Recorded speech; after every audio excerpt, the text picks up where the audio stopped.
Julia was about to marry Mr. Wrong. That's grade A, top choice meat. But it's not over. Relax. Till the wedding singer sings. You're the wedding singer. How you doing? I'm Robbie. I'm Julia. Robbie, you're so cute. Adam Sandler. Fool. Drew Barrymore. The wedding singer. Uh-oh. You like her? No, I don't. I think I'm in love with her. Rated PG-13. Starts Friday, February 13th. Hello, everyone, and welcome to the Not Content Podcast. My name is Jerome. As always, my co-host is Brian. Tonight, we are going to be reviewing The Wedding Singer from 1998. And make sure that you like and subscribe to us on YouTube. Please click the bell icon for notifications. Leave a 4 or 5-star review on Apple and Spotify to get those algorithms going. As mentioned a minute ago, we are going to be continuing our discussion of Adam Sandler throughout the month of July. We are going to be discussing probably one of his better comedies, I would say. Also, his first collaboration with Drew Barrymore. Drew Barrymore and Adam Sandler have gone on to have quite a bit of success together, made a number of movies together. This was their first one. And Brian, all I could say, this movie, I think, is probably underrated, and this is a great run, I would say, for Adam Sandler. Like, you go back to the late 90s, the Billy Madison, Happy Gilmore, Wedding Singer, like, you look at that, and Waterboy, like, you look at that run, it's very, very cool just to see how it all develops, and I think this movie is really good. And the chemistry between Adam Sandler and Drew Barrymore is very real. And I just had a really good time with this. Yeah, I wouldn't say underrated. I would say more under the radar because it comes out the same year as Waterboy. And Waterboy did twice as much money as this movie, even though this movie outgrossed Happy Gilmore and Billy Madison. So up to this point, he kept growing and growing in terms of the box office. And then Waterboy put him over the top. So that's kind of why I think Waterboy kind of is remembered more so, only because they came out a few months apart. I remember watching Waterboy in theaters, and I didn't see, Wedding Singer until later on VHS. So, that kind of shows you, like, in terms of, like, the popularity, how this can kind of slip under the radar. But I think in terms of, like, a Broadway kind of, like, way, it's become a Broadway musical hit. It's pretty popular with, like, those, like, arts and theater kind of people in high school and college, that kind of thing. So it's kind of found its audience in a different kind of way. Not in the traditional Adam Sandler kind of raunchy way where you see all these raunchy movies on TV, Happy Gilmore, Billy Madison, all those kind of things. Mr. Deeds, like, it's very different. Like, whenever this is on, this is usually on during like a romantic comedy kind of marathon kind of thing or something like that on TBS or something. And there's always kind of like a tie into it. It's a great romantic comedy. It's one of the all-time greats, I think. It kind of fits the time frame of like a 1950s, 1960s Cary Grant, Audrey Hepburn type feel to it, right? You could take the 80s out, replace it with that whatever time period, it becomes a kind of like a timeless kind of tale because they don't heavily, I mean, yes, they rely on the nostalgia for like the music and stuff, but when he gets to the heart of it, it's really like the writing and the chemistry, which really is the basis in the background of a good rom-com. Absolutely. You mentioned the success of both The Waterboy and Wedding Singer. It is worth pointing out, and again, this is something that I think we also addressed a little bit last week. You're talking about a situation where this is a movie that is budgeted at $18 million. So when it makes $123 million, that is pure profits. And you also have to consider, again, the second life on VHS and DVD as well. That is such a huge difference from from now. Like, now there is no second life. There is for streaming, but the value of streaming is so much less than the value of getting something on DVD, I would say. And I think we and not to mention the theatrical experience, it just feels like so many of these movies have these excessive budgets. And you look at a movie like this, and again, it's $18 million, and you're talking about an Adam Sandler, who is he's not the biggest star, like, he's not at that level where he's making $20 million every movie, but he is certainly not, he's not at the lowest level either. And again, when you modestly budget something like this, it's going to make, or the odds of it making money are much improved. And again, I think Drew Barrymore has been a very good collaborator, and I think that the fact that they have been able to create kind of movie magic on two other occasions really helps. I don't think the 51st Dates is nearly as good as this movie, and I have not seen Blended, but I think what makes this movie work is that there's a lot of innocence to it as well that you don't get in a lot of other Adam Sandler movies necessarily. And look, Adam Sandler, he is not as raunchy as I think people think he is. I think there is a perception of raunchiness, and I don't think, I mean, it's not that it's not there, but I don't think it's as there as much as people say that it is. You definitely get it. Like, to me, a movie like Dirty Work or even like Tommy Boy, those two movies are much raunchier to me than a lot of Adam Sandler movies are. And I think part of what is so exciting about this movie is that while it is a comedy, it really does emphasize the romantic element. And I really think that that is something that, gets lost so often, but I think is definitely a huge part of why this movie is successful. And I do believe that this is a movie that doesn't work unless Drew Barrymore is in it and unless Drew Barrymore gets a lot of agency. I just don't think this movie works nearly as well. I just don't. And I think that's where the magic comes in. Is just that it's not just, and yes, this is Adam Sandler month, but this is not just an Adam Sandler movie. This is something that very much feels like it doesn't work unless you have both Adam Sandler and Drew Barrymore um, playing their roles well. Yeah, I mean, let's kind of credit to Carrie Fisher here. This is where this is kind of this new revelation that is news to me. I don't know if it's news to you, but Carrie Fisher being a script doctor in Hollywood in the in the 80s and 90s makes a hell of a lot of sense, considering that she's got experience in her past with her mom being in show business, having to work with George Lucas on three different films and helping with the dialogue in those films. So it makes all the sense in the world. You have this female voice come in and kind of fix the script, so to speak. It's less of the Adam Sandler vibe from the first two, Billy Madison, Happy Gilmore films. This is more central to the relationship between the two, and more on Drew Barrymore's character. And it just feels like the other two movies, you don't get that kind of feeling with the female characters, and it's just there for Adam Sandler to win the prize, so to speak. But in this case, she's her own character that's fully fleshed out, and it's clear that someone came in, because if you see the writing credits, it's a single writer for a male, but it's clear that like someone came in and did the whole Deborah Hill thing to Halloween and did it with the script here, because the female dialogue is like right on point, and it just feels like Drew Barrymore nails this role completely.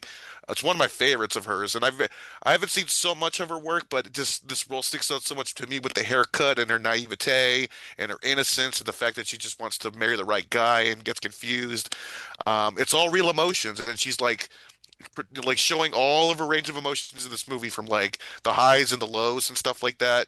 And Adam Sandler's matching that energy, and he's not going over the top. The only time he goes over the top is really when he's like having a nervous breakdown or a mental breakdown because his girlfriend leaves him at the altar, which is totally like I think totally acceptable, to be honest. So it's not Adam Sandler just doing craziness and yelling at people and getting into fights with people.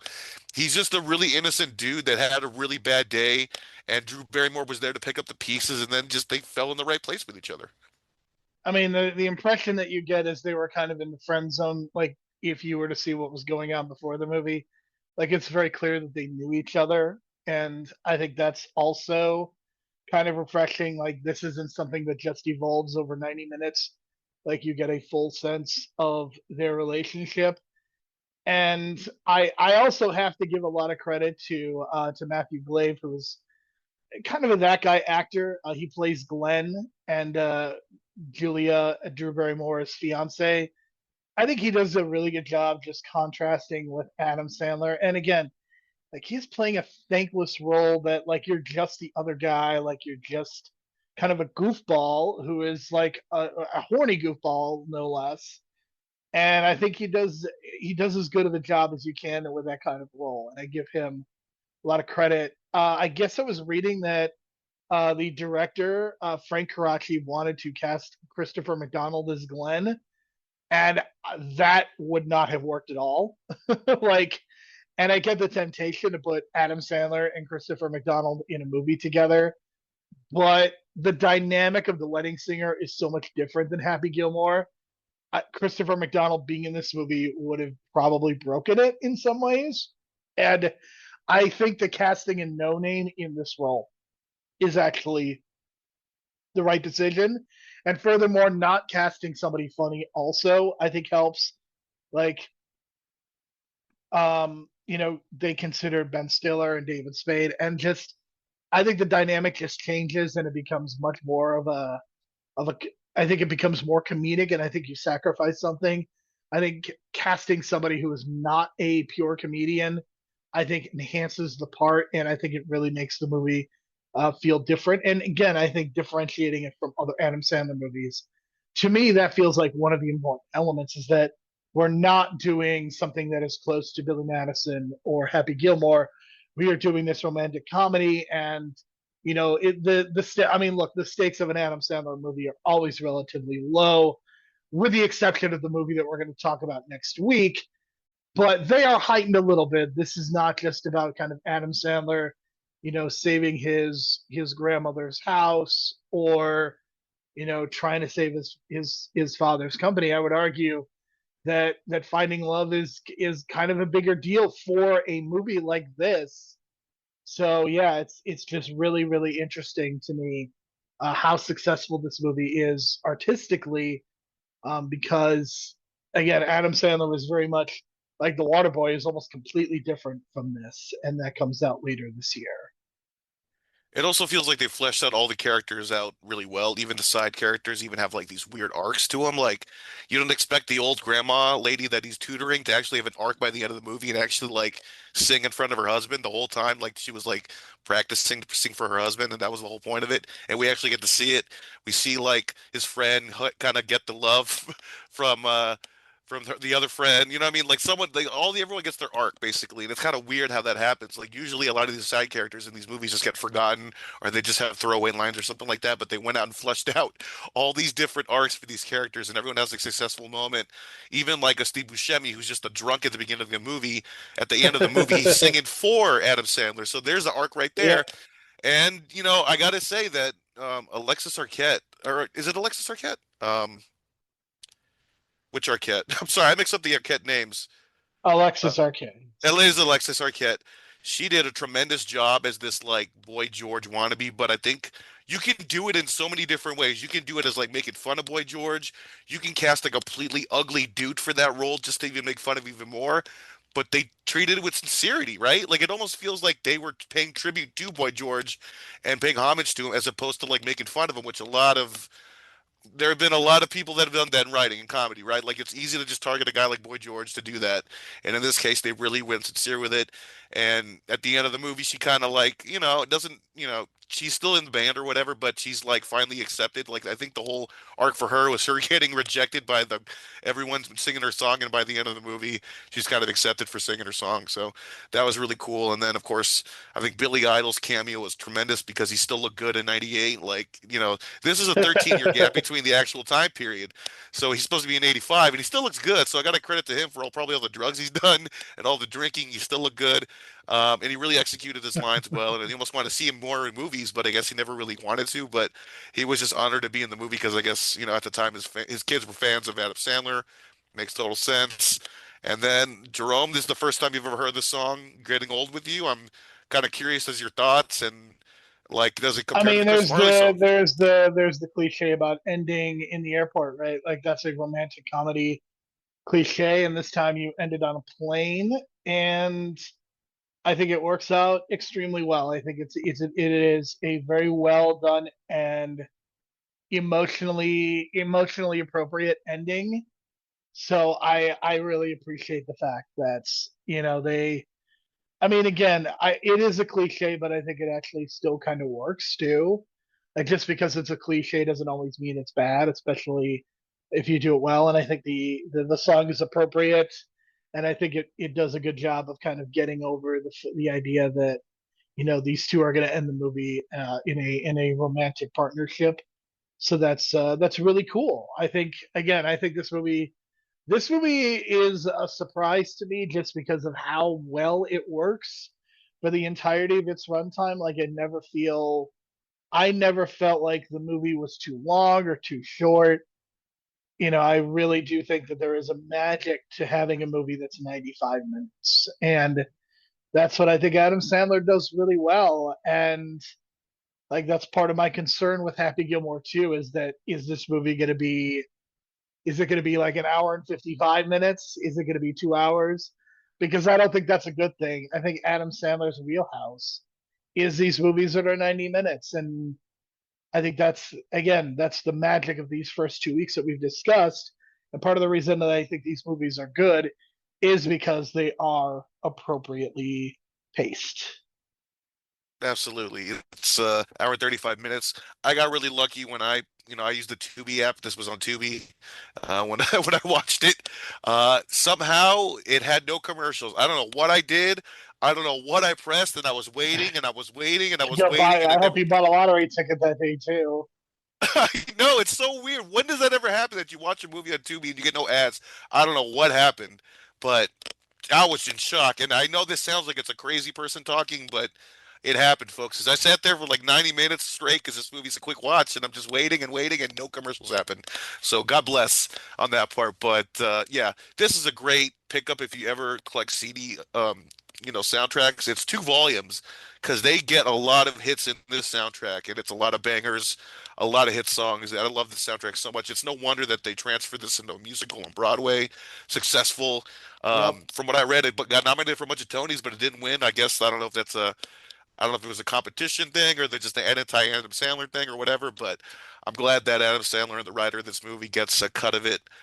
They deserve it a lot.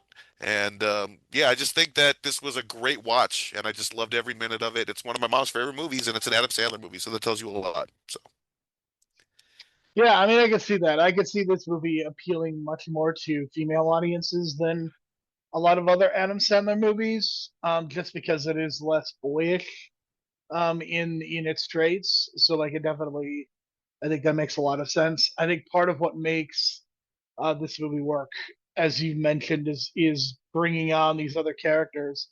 And I do want to point out that Alexis Arquette, it's pretty rare that you see a transgender character in a mainstream movie like this and not necessarily have him be called out specifically. And I think that's a tribute to the movie. I give it a lot of credit for her being there and just existing in the world. We need more of that, I would say. And it is also unfortunate that she passed away about 9 years ago, almost exactly 9 years ago at this point.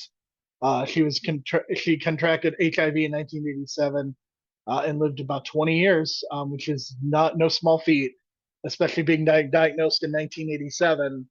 It's not a situation where she was diagnosed even a few years later, like Magic Johnson's still with us. So yeah, just great to see her and great to see again some of the other characters. Adam Sandler always brings in um, SNL alumni that feels like he will use bigger and smaller roles for a lot of these characters, and I think John Lovitz. I think this is where John Lovitz is probably at his best. Quite honestly, is by having him be just kind of in the what is a borderline cameo. He's in the movie for 2 to 3 minutes and that's it. And I think I this is think gonna that sound is crazy, but I think he plays the same character in Little Nicky, and I think because I think he's singing the song that plays Little Nicky when he goes to hell. I could be wrong on that. I got to double check that, but because when I watched this, I was like, this feels like he's the same asshole that's staring at the mom in the tree in Little Nicky. I got to look it up, but it just feels like it's the same person. It wouldn't surprise me. yeah, I mean that is absolutely the case and certainly very possible. But yeah, and you have so many great pieces of the soundtrack as well. This is again the first collaboration between Frank Garachi and Adam Sandler. They would have a number of other collaborations as well, and I think that they have certainly made done very good business together. I'm not sure if they've always necessarily made the best movies after this, but just in terms of what they were able to do with this movie, obviously a ton of success. And Brian, I will remind you that this movie opened in second place when it opened in February of 1998. And what movie did it lose to? My guess would be Titanic. Yep, it was Titanic. Titanic on a God, yeah, that historic was run. still on was it 16 weeks? I forget. It's It not was 83 it was weeks. very long. And it's funny because there was a week that it tied, and it tied with The Man in the Iron Mask, which of course was another Leonardo DiCaprio movie. Do you remember what movie beat it? I don't know, but I did see Man of the Iron Mask in this new open theater in Winnetka at the time, which is now closed. But I do remember Titanic at the same time because we went and watched the end of Titanic after we watched Man of the Iron That's Mask funny. because no one was watching and paying attention. We snuck in the sub. I mean, who's gonna care? It's the last hour of Titanic. Go in. I mean, that's. I mean, that's. I mean, I think the movie is very good, but like if you're not into the romantic stuff, like certainly the last hours when you come in. The movie that beat Titanic at the box office was the rebooted Lost in Space. Wow, and that movie gets no love nowadays. I think the Netflix show took a lot of that credibility of what was left. I mean, Lost in Space did not do very well financially. It's funny that it was number one at the box office because I don't know if it was the last time you saw that movie, but it directly sets up a sequel, absolutely, and future movies. And of course, we never got one that was the same. So yeah, that is fun. That is really fun. That Lost in Space, of all things, is what beat Titanic. And you remember who one of the stars of that movie was, right? It's Joey from Friends and William Hurt. That's all I remember. You have Gary Oldman, William Hurt, Matt LeBlanc, Mimi Rogers, Heather Graham, and Lacey Chabert. That's a That hell of is a cast to get for a quite good a budget. crew. Yeah, I a mean, this budgeted movie had. cast. I mean, Brian, this movie had an $80 million budget in 1998. So I that should know. tell you a lot. And I the mean, that colors is suck. The colors suck, dude. the I movie hate is the not very. colors. The movie is not very. It's Folks, the it's just best. all black and silver and metallic, and it was leaning towards the Matrix age of stuff. And yeah, you know me and leather and the X-Men, and I want my colors. So I mean, there you go. listen, when you hire the director of A Nightmare on Elm Street 5 and Predator 2, what do you expect? At least Predator 2 had good colors because it was LA in the future and doing that Jamaican stuff, man, and voodoo magic, man. Yeah, that's my Predator 2 quote See, right there. But I can't do that. I can't get away with that. What you just did there. hey, I just hear it and I do it, but it's almost a direct quote from Predator 2. So, but this love for Adam Sandler, I guess, is not going to last, right? Because I had to pick Pixels for next week. You did. You had to punish me by picking I would Pixels, a say, movie that I'd seen you know that, before. yeah, you know that phrase where it's like 9 out of 10 doctors recommend this toothbrush. It seems I'm like, it seems like 9 out of 10 people don't recommend this movie, and I'm that one dude that does. So I don't know what that Which is means, but inexplicable to me, and we will get into that. I mean, Pixels is so charming and so much fun, and literally, Pixels to me is the complete opposite. it's just I don't know, man. It's just we'll talk about it next week. It's stupid, it's dumb, and yet I keep watching it and just popping for the JFK line every time. So All right, so that just about does it for our conversation on The Wedding Singer, which is a really good Adam Sandler movie. It is a high recommendation. I would say even if you're not a huge Adam Sandler fan, like this is definitely one you want to watch. Like in terms of comedies, especially, like it's really easy, I think, for people to say Punch Drunk Love's a really good movie, but like this, in terms of this comedy, this is top tier. Absolutely. For Brian, I'm Jerome. Thank you so much for listening. We will talk to you again next week.